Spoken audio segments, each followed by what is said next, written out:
Hello viewers, welcome to new help 24। আশা করি সবাই ভালো আছেন। চার্জারে অনেক সময় দেখা যায় যে লাইন দেওয়ার পরে এই যে আলো এমন টিপ টিপ করে, এবং এটা যদি আমরা চার্জে দিই তাহলে দেখতে পারবো লাইন দিচ্ছে এবং ছেড়ে দিচ্ছে। এটা কি কারণে হয়ে থাকে তা আমরা দেখব। চলুন আমরা চার্জারটা খুলে দেখি।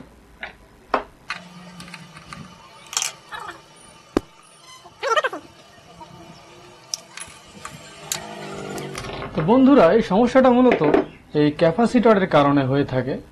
তো এখন আমরা দেখব আসলে ক্যাপাসিটরে কি সমস্যা হয়েছে।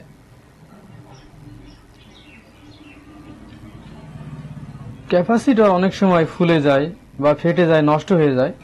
তো এখানে আমরা নড়াচড়া করলে দেখতে পারবো, আমার মনে হয় এর ভিতরে একটা লাইন ডিসকানেক্ট হয়ে গেছে মরিচা পড়ে। এই দেখুন, আস্তে আস্তে চলে আসছে একটা লাইন, বুঝতে পারছেন আপনারা?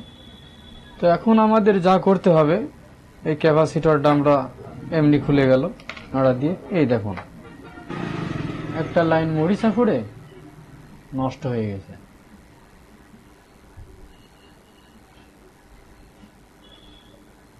তো এখন আমরা এই মানের একটা ক্যাপাসিটর এখানে কানেকশন করব। এখানে 400 ভোল্ট 3.3 ইউএফ এই মানের একটা ক্যাপাসিটর আমরা ম্যানেজ করব। নষ্ট যে কোনো মোবাইলের সার্কিটে আমরা দেখব। তো ভিউয়ার্স, এখানে কিন্তু একদম সেম মাপের ক্যাপাসিটর পাওয়া আসলেই কষ্ট। অনেকগুলো নষ্ট মোবাইলের সার্কিট আপনারা দেখতে পাচ্ছেন, কিন্তু এর মাঝখান থেকেও একটু কাছাকাছি হলেও হবে সেই মাপের একটা ক্যাপাসিটর আমরা ম্যানেজ করে কানেকশন করব। এটা হলো 1010 ভোল্টের। এখানে রয়েছে 16 ভোল্ট, এখানে 400 ভোল্ট কিন্তু 2.2 ইউএফ। এটা আমরা একটা সাইডে রেখে দিলাম। এখানে 16 ভোল্ট, এটা রয়েছে 400 ভোল্ট 6.8 ইউএফ। তো আমরা এই দুইটার মধ্যে একটা কানেকশন করে দিব। আমরা কোনটা কানেকশন করব?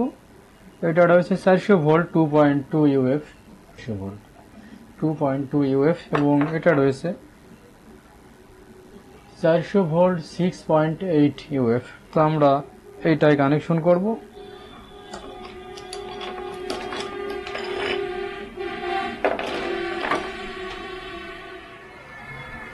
তো বন্ধুরা, এখন আমরা এর প্লাস মাইনাস ঠিক রেখে কানেকশন করব। এটা হচ্ছে মাইনাস, যে দাগ দেওয়া রয়েছে, এবং এই পাশেটা হচ্ছে প্লাস। একইভাবে ক্যাপাসিটরের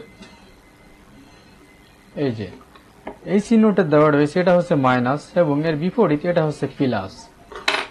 তাই আমরা এই যে মাইনাসে মাইনাস এবং প্লাসে প্লাস।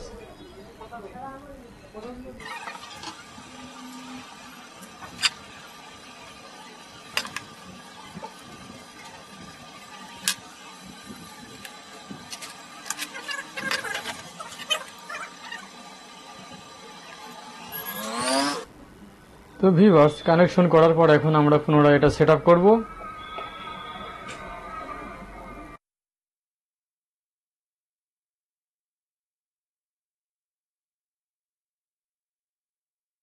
তো ভিউয়ার্স, ভিডিওটি ভালো লাগলে একটি লাইক দিবেন, এবং এরকম ভিডিও পেতে অবশ্যই আমাদের চ্যানেলটি সাবস্ক্রাইব করবেন।